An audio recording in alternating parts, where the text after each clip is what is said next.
कई सदियों पहले घने जंगल के बीच एक शानदार हवेली हुआ करती थी। लोग उसे राजकुमारी चंद्रिका की हवेली कहते थे।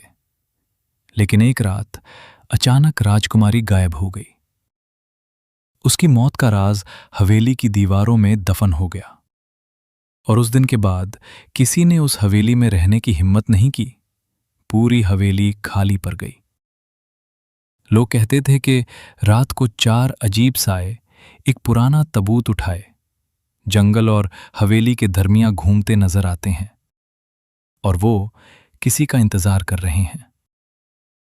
आज के दौर में आरव और उसकी दोस्त मीरा पैरानॉर्मल वीडियो बनाने के लिए उसी पुरानी हवेली में पहुंचे। हवेली कई सालों से वीरान पड़ी थी। टूटी हुई खिड़कियां, धूल से भरे कमरे और हर तरफ अजीब सी ठंडी हवा फैली हुई थी। जैसे ही मीरा ने हवेली के अंदर कदम रखा, उसे अचानक एक अजीब सा एहसास हुआ, मानो वो पहले भी यहां आ चुकी हो। पता नहीं क्यों मुझे ये जगह जानी पहचानी सी लग रही है, जैसे मैं यहाँ पहले भी आ चुकी हूँ। आरव हंसने लगा। लेकिन जैसे जैसे रात गहराती गई, हवेली के राज सामने आने लगे। दीवारों पर बनी पुरानी चित्तों में एक राजकुमारी नजर आती थी और हर तस्वीर को देखकर मीरा का दिल जोर जोर से धड़कने लगता, क्योंकि वो राजकुमारी बिल्कुल उसकी तरह दिखती थी, मानो वो मीरा ही हो, बिल्कुल उसकी तरह। आधी रात के करीब अचानक हवेली के बाहर से घंटियों और जंजीरों की आवाज आने लगी। आरव ने खिड़की से झांक कर देखा और उसका खून जम गया। जंगल के अंधेरे में चार डरावने रखवाले एक पुराना ताबूत उठाए हवेली की ओर आ रहे थे। उनके चेहरे किसी मुर्दे जैसे लग रहे थे और उनकी आंखें पूरी तरह सफेद थीं। लेकिन मीरा हिल भी नहीं सकी, जैसे कोई अनजानी शक्ति उसे वहीं रोक रही हो। तभी हवेली के पुराने दरवाजे अपने आप खुल गए। चारों रखवाले ताबूत लेकर हवेली के अंदर आ गए। पूरी हवेली में खामोशी छा गई।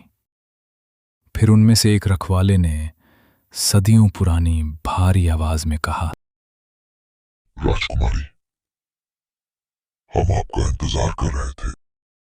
मीरा का चेहरा सफेद पड़ गया।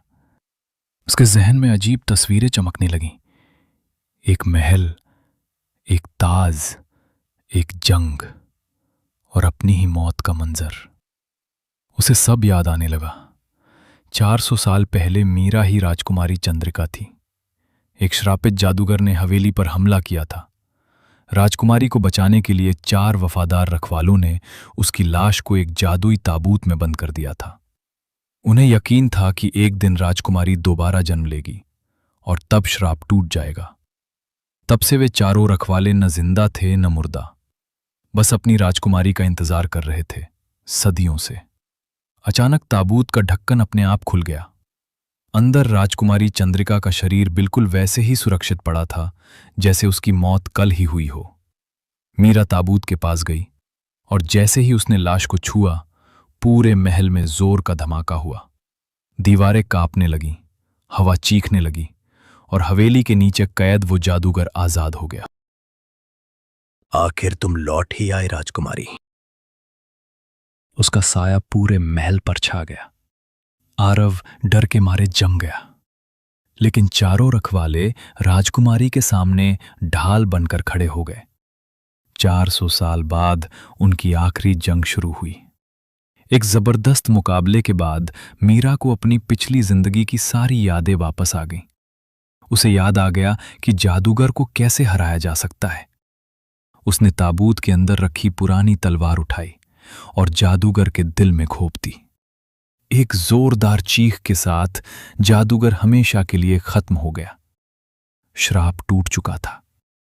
चारों रखवालों के चेहरों पर पहली बार सुकून नजर आया। पर आरव और मीरा हवेली से बाहर निकले। लेकिन जाते वक्त मीरा ने एक बार मुड़कर देखा।